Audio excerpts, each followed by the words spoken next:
You are Locked On Cougs, your daily podcast on the Houston Cougars, part of the Locked On Podcast Network, your team every day.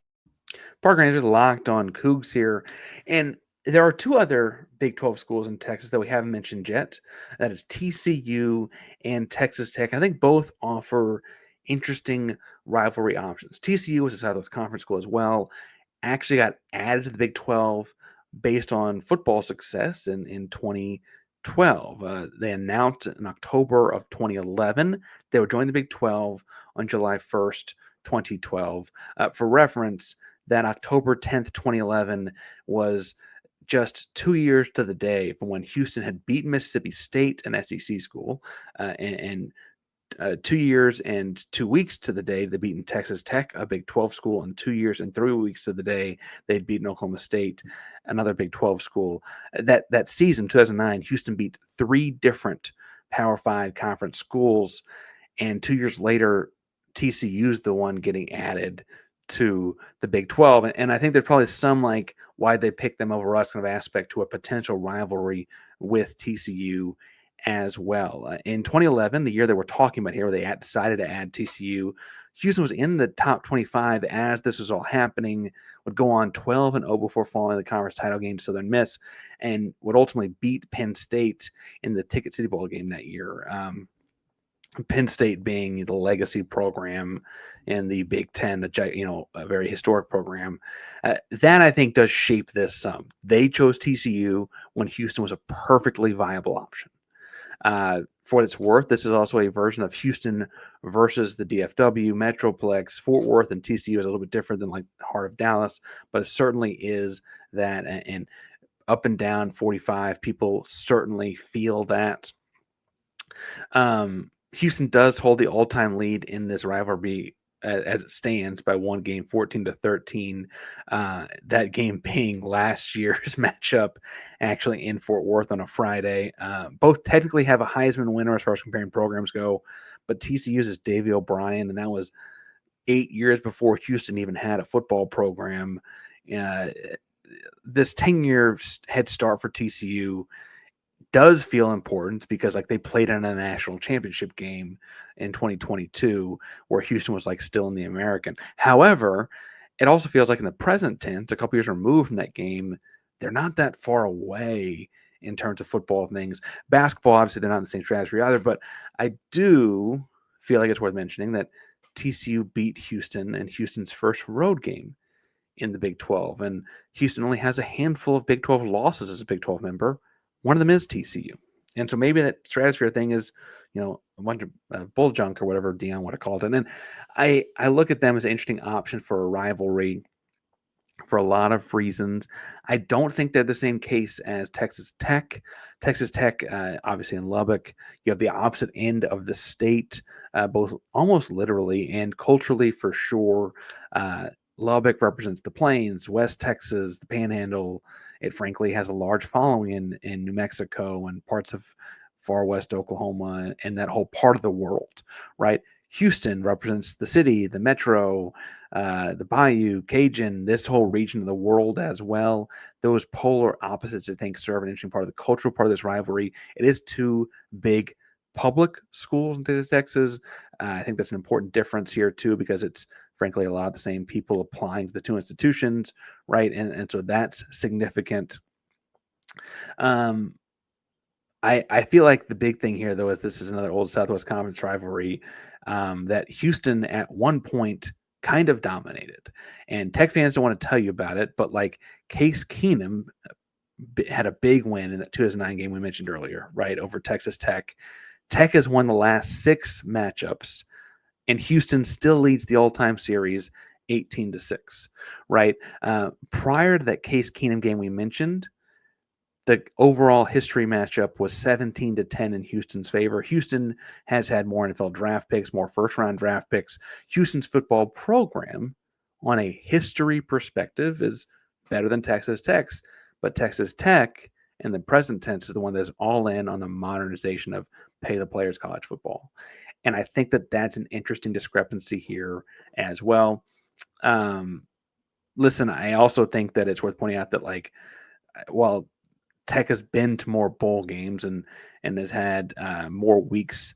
Houston's had more weeks ranked in the AP poll, but Tech has been to more bowl games. I think that can be explained as simply as like a 3-loss Big 12 team ends up in a bowl game a lot more often, or ends up picked in a better bowl game, or a 6-loss Big 12 team will do better off in this and that and the other thing than a Conference USA team. I think that 30-year window we're talking about here is important in that. I think there's also an interesting basketball element to the Texas Tech Houston rivalry, and Texas Tech doesn't have the history, the Phi Slamma Jamma kind of stuff, quite like Houston does, obviously. But I would point out Texas Tech actually did win the Southwest Conference right after Phi Slamma Jamma was over. That was the coach James Dickey. James Dickey is the same as James Dickey would come to Houston and precede Sampson, actually.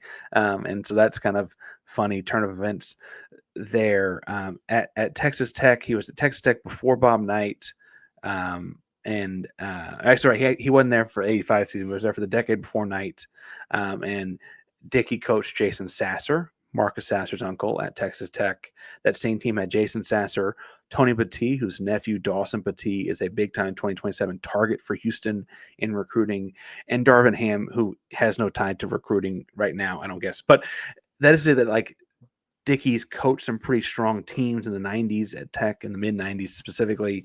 And then you get to the Bob Knight of it all. And Bob Knight is a Hall of Famer not because of what he did at Texas Tech. So I don't want to say this like that. But he was successful at Tech in trying to rebuild that program. He is a Hall of Fame coach. And there are a lot of people that really like his coaching style and those kinds of things. Kelvin Sampson is a Hall of Fame caliber college basketball coach. He's at Houston after a couple previous stops, including, weirdly, Indiana. And his Hall of Fame career, you could argue, didn't need Houston, but certainly Houston adds to it, right? And it adds to it in a big way, I should say. But he was probably a Hall of Fame guy before, based on what he did at Oklahoma and Washington State. But the other thing is that Bob Knight passing the program at Tech on to Pat Knight is kind of, unfortunately for the late great Bob Knight, like, served as the example of why you don't do that very often. And Houston passing it on from, the coach in waiting, Kelvin Sampson, I don't think is going to go anywhere near as poorly as Bob to Pat Knight. Kelvin is a very highly regarded, like, other programs wish they could steal him away to be their head coach kind of coach. And Kelvin is very involved in how the program runs right now, the family business that is Houston. But Tech under Knight was a family business, and Houston under Sampson is a family business. And I think there's something comparable there as well, even if Houston's finding far more success under Sampson. And it's continuing, obviously. It's more than a decade in at this point, whereas Knight was there about 10 years as well. I think Tech is a great option. I mentioned, I think there are other, I think the other Cougar catfight can aspect of BYU. There's West Virginia and the cultural differences in that. And again, they got picked in 2012 and Houston did not, right? I think that there are other options you could look at, and the more, what do they call them, the hateful eight, the Oklahoma State kind of aspect of it. They're looking for a new rival with Oklahoma not in the conference anymore. I think there's Kansas State options, and you kind of ruined their season last year. And how do you spark a rivalry with that kind of thing?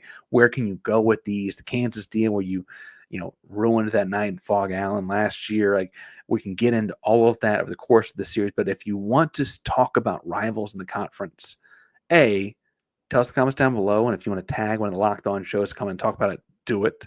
And B, if you don't feel brave enough to tag them, tell me, and we'll see what we can work out as far as where other things go. I do think all 15 schools are options here.